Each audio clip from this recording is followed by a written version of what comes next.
Well, attention then turns to who's going to face Bo in the last 16 of the Women's Dutch Open. And right now, Lerena Rietbergen is 2-0 up against Anna Votavova, having just broken the throw. And actually, if you could claim a leg for every double you hit, that could have been game over. Well, no, 3-0. Sorry, because we're playing best of 7 now. But yes, double 6, double 4 on double top, double 20, 10. Shut up, Nick. I knew what I was talking about. 4 is the magic number now. Yes, 4 is the magic number now. That's the one to remember. Until we go back to the men's when it's still 3. Don't confuse me. Anka Zylstra 3-0 in front.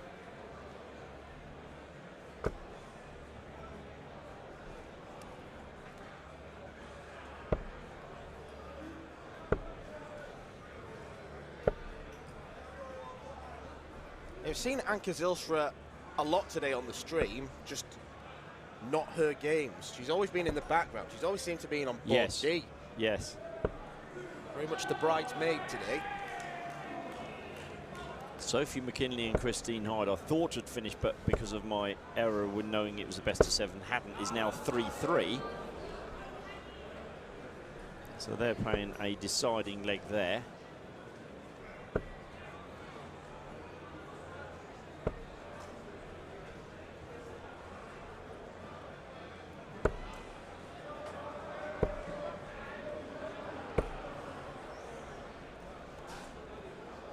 Anna needs to find probably 2 trebles to really put Rietbergen under pressure, and she's done that. And she goes even better with all 3. Beautifully placed as well. And suddenly she's the favourite for the leg from absolutely nowhere. You've put those 3 on a pinhead, but to go 3-0 up. Oof. Both players want the same target.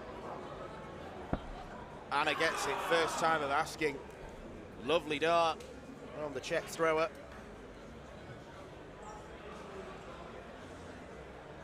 Super response.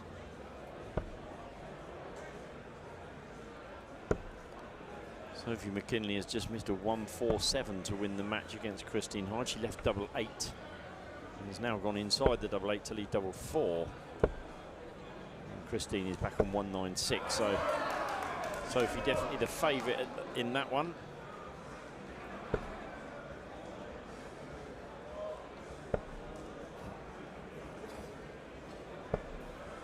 Good recovery there from Anna last dart.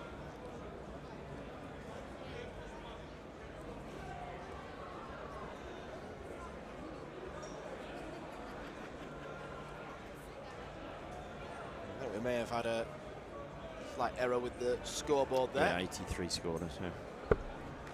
Fair play to Anna, because she could have been on 3-6-6. She's actually 10 points further adrift of the magic 0, so very honest from Anna.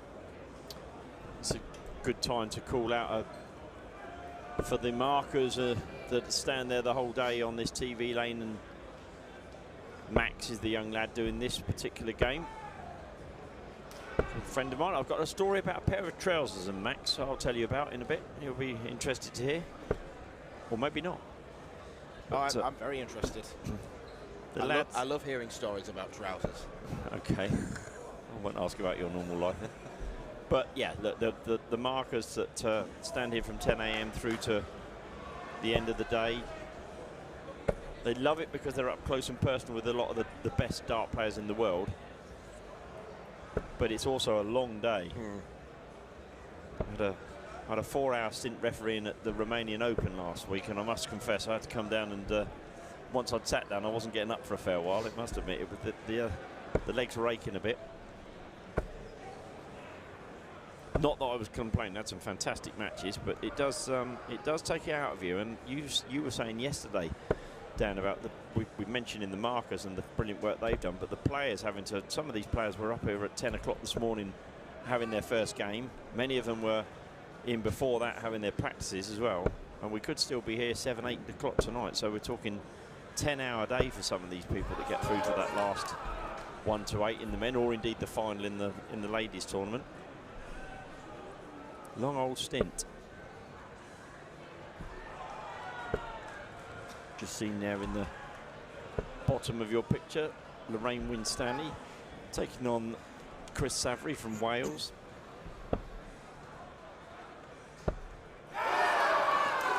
Lerena Rietbergen. No. Got another leg. Got another leg, girls. Oh, I'm not the only one. I'm not the only one. These two girls were in the youth together. Lorena did exceptionally well for the Netherlands in the youth. Probably have to wait now a few minutes for them to get the composure back.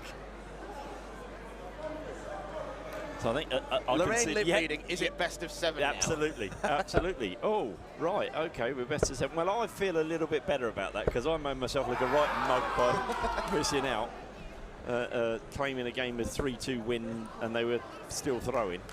But, just imagine if Anna comes back and wins this now. Yeah, I'm not sure Lorena's cheery smile when she was laughing and joking about it will stay the same if that happens, but yes, all the same.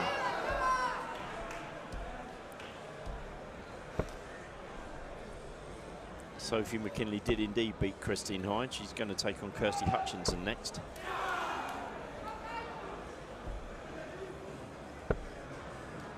So you want the trousers story? Go on.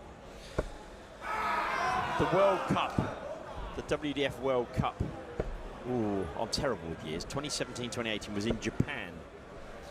And we travel all the way out to Japan, and we as the referees tend to do what we call the floor work, so we don't need our suits for the stage. We put on a nice pair of trousers and a WDF shirt or whatever, and we're just making sure the boards are running nicely.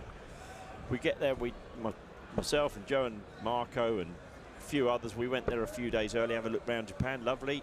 Got to the day before the tournament started and suddenly realised that I didn't have any trousers with me other than my suit trousers, which would have looked a bit stupid.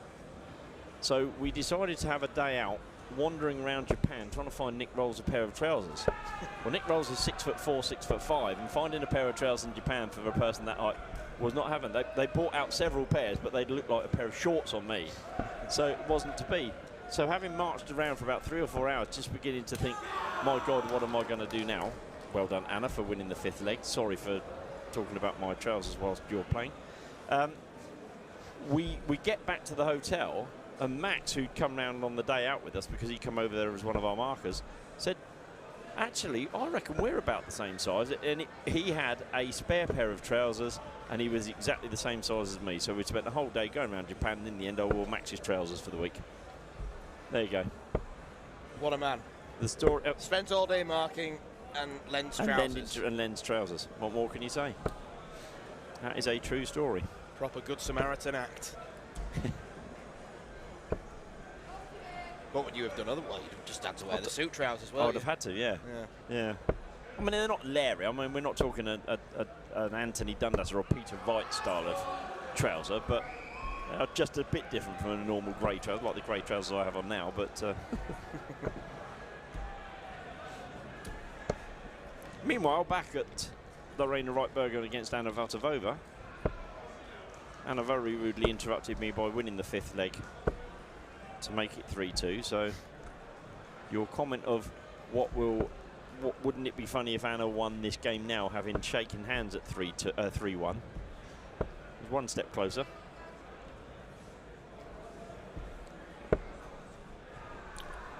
Eileen de Graaf ended up winning her last 32 game 4-3 against Nathalie van Marm. She had a 77 average. Paige Pauling, I think we mentioned. Natalie Gilbert won. Anke Zylstra. Adriana Vigverden-Vermaat, she won as well.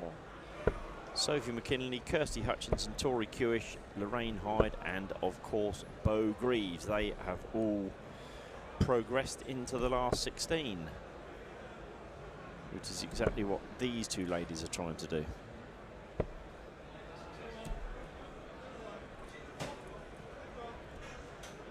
Oh, Alexander Merckx is on the radar. He's 2-0 up in his last 1024 game.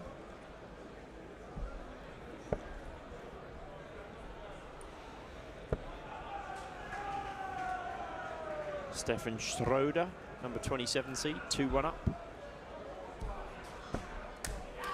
107 taken by Anna Votavova. And we are going all the way. It's more of a business-like fist bump between the pair now. Lerena does have the advantage of throw, but really nicely found. 107, treble 19, single 18, double 16. Saying earlier when we were watching Anna, I do think there's something in her game that can propel her to the higher echelons of the WDF.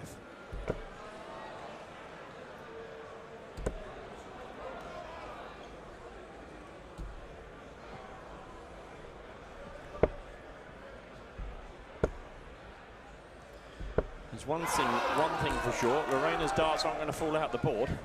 They might ping back off the wire, but they stay thrown, don't they? Yeah, it's a very powerful throw.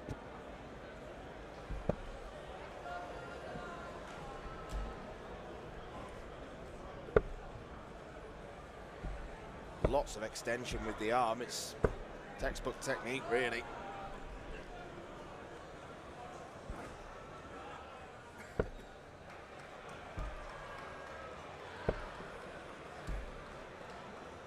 You could just see in the background, Moreno Blom is getting ready to play. Was that against Jimmy Van Schie? No, I don't think it is.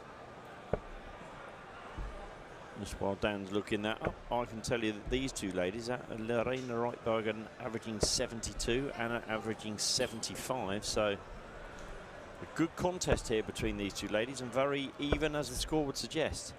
This might be a telling score, a ton from Lerena. But Anna has not been short of the courage to come back. She was 3-1 down. The ladies shook hands, thinking that it was all over.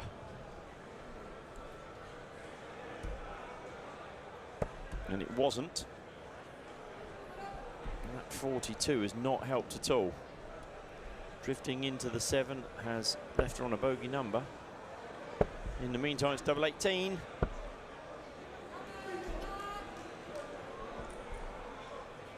She'll be back for the double 9 or perhaps 10 double 4. What would you do, Dan? To me, it's dependent on what Anna scores. So because Anna's not really taken much out of it, I think I'd be tempted to maybe go 2 double 8. 2 double 8. Okay, yeah, good shout. 2 double 8, 10 double 4, or straight for double 9. And that's the risk of going straight for double 9. Well, what was it? The last leg, 107, I think. Yeah. Anna took out last leg. That was on double 16. So Anna will look at the 18s first. Can be awkward because if you hit the treble, it's almost unhelpful because then you need to follow it up with another treble. Treble 20. Oh my Leaves word. the bullseye. Lerena can't believe it.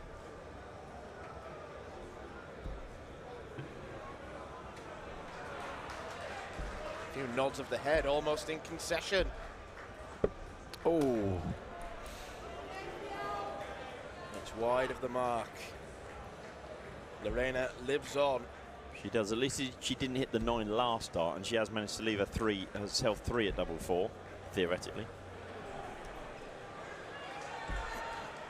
It's a long way off. But that's straight in. And now they can have a handshake and a hug because the game is over for good. Lerena Rietbergen, a 4-3 winner against Anna Votavova. Two good friends, clearly.